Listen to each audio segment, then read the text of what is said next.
Patrick Mahomes made headlines on Tuesday after it was reported that he was the newest part owner of the MLB's Kansas City Royals. The news came less than 1 month after Mahomes signed the biggest contract in North American sports, a 10-year, $503 million extension. He is far from the only football player to have ownership in a sports franchise, though. These are the 5 NFL players that have owned a sports team. Before we jump into the video, I'd like to take a second to acknowledge that the majority of our viewers aren't subscribed to the channel. Jackson and I are both college students and hope to one day make this our full-time job. So please, if you do enjoy, consider subscribing and helping us on our journey here on YouTube. Thank you and enjoy the video. To start our list, we revisit the most recent player to gain ownership in a sports team, Patrick Mahomes. Mahomes has taken the NFL by storm since being drafted by the Kansas City Chiefs back in 2017. After sitting behind Alex Smith as a rookie, Mahomes took over the starting gig the following season. It was named NFL MVP after throwing for over 5,000 yards and 50 touchdowns. He followed it up last season with a Super Bowl MVP after leading the Chiefs to their first Super Bowl victory in 50 years. The All-Pro signed a 10-year, $503 million extension this offseason, the biggest contract in the history of North American sports. Less than a month later, the MLB's Kansas City Royals announced that Mahomes had bought partial ownership of the ball club. He said in a statement, "I love this city and the people of this great town. This opportunity allows me to deepen my roots in this community." This purchase makes Mahomes the youngest owner in sports history. However, we still don't know the details of his ownership percentage. He would have either bought a percentage through a single owner or had multiple owners of the club give up a small percentage. Buying just 1% of the Royals would cost roughly $10 million. Mahomes has a big connection to baseball. His father, Pat Mahomes, was an MLB pitcher. He played for 6 different teams over the course of his 11-year career. He was 42-39 and had a 5.47 ERA. Patrick, the younger Mahomes, was a star in the diamond as well, and even recorded a no-hitter with 16 strikeouts as a senior in high school. He was considered a top prospect in the 2014 MLB draft, but was expected to go late due to his commitment to play college football at Texas Tech. The Detroit Tigers took a chance on him in the 37th round, but Mahomes never signed.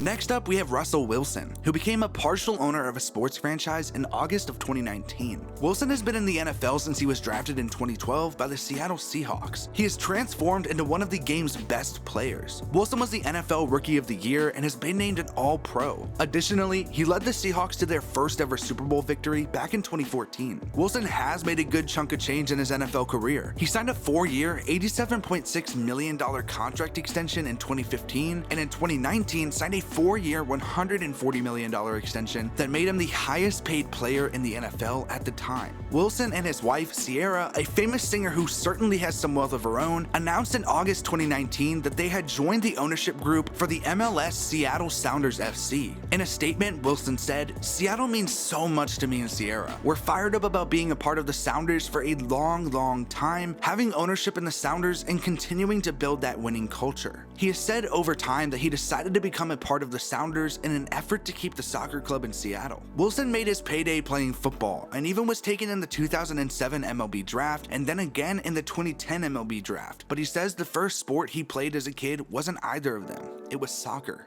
Keeping on the trend of successful NFL quarterbacks, Aaron Rodgers is our next franchise owner on the list. Rodgers has spent 15 seasons in the league, all with the Green Bay Packers, who drafted him back in 2005. A member of the NFL 2010s All-Decade team, Rodgers is one of the most talented quarterbacks the league has ever seen. He was the Super Bowl MVP in 2011 after beating the Steelers. He has also been named NFL MVP twice. Back in 2008, Rodgers signed a 6-year, $65 million extension. He became the highest paid player in football in 2013 after inking a 5-year, $110 million extension. Rodgers signed another nice extension in 2018, worth $134 million over 4 years. So yeah, he's made some money in his career. In April of 2018, Rodgers became the first active NFL player to have ownership of an NBA franchise after the Milwaukee Bucks announced he was a limited partner. In a statement, Rodgers said, "I look forward to furthering my affinity for Wisconsin sports as a minority owner in a team I love and support." Rodgers spoke directly to owner Wes Edens, a conversation that led to Rodgers purchasing 1% of the Bucks. The purchase is expected to be at about $5.5 million. Rodgers called himself a huge fan of the NBA and the sport of basketball in a statement about his purchase of the Bucks. His love for the sport likely comes from his time playing the game as a kid. He was so good on the court that his friends gave him the nickname Hurley after Bobby Hurley. Rodgers played 1 season of varsity basketball in high school as a senior. The fourth player on our list, Warrick Dunn, has ownership in a sports team that he was a former player for. Dunn, who is a running back, was drafted in the NFL back in 1997 when the Tampa Bay Buccaneers took him in the first round. He went on to win NFL Offensive Rookie of the Year and had 2 years over 1,000 yards while in Tampa Bay. Dunn then signed with the Atlanta Falcons, where he played for 6 years, averaging about 1,000 yards a season. He played the final year of his career in 2008 for the Buccaneers. Dunn is now a member of the Atlanta Falcons Ring of Honor. His one big contract of his career was a 5-year, $28.5 million deal he signed with the Falcons. Dunn took a minority stake in the Falcons' ownership in December of 2009. The Falcons' majority owner Arthur Blank said, "Warrick has a special affinity for the Falcons, as we do for him, and we are very happy he will be back in the Falcons family, representing our club as a limited partner." Dunn, in a time where running backs don't make a large sum compared to their counterparts, has invested his money back into the team that gave him a nice contract. Dunn's net worth is estimated around $10 million. After the purchase, Warrick said, "This opportunity fulfills one of my professional goals to expand my knowledge and experience in the area of NFL team management, branding, and operations." Warrick has a bigger connection to his sports team than any of the previous owners, not just because he is a former player, but he's a Falcons legend.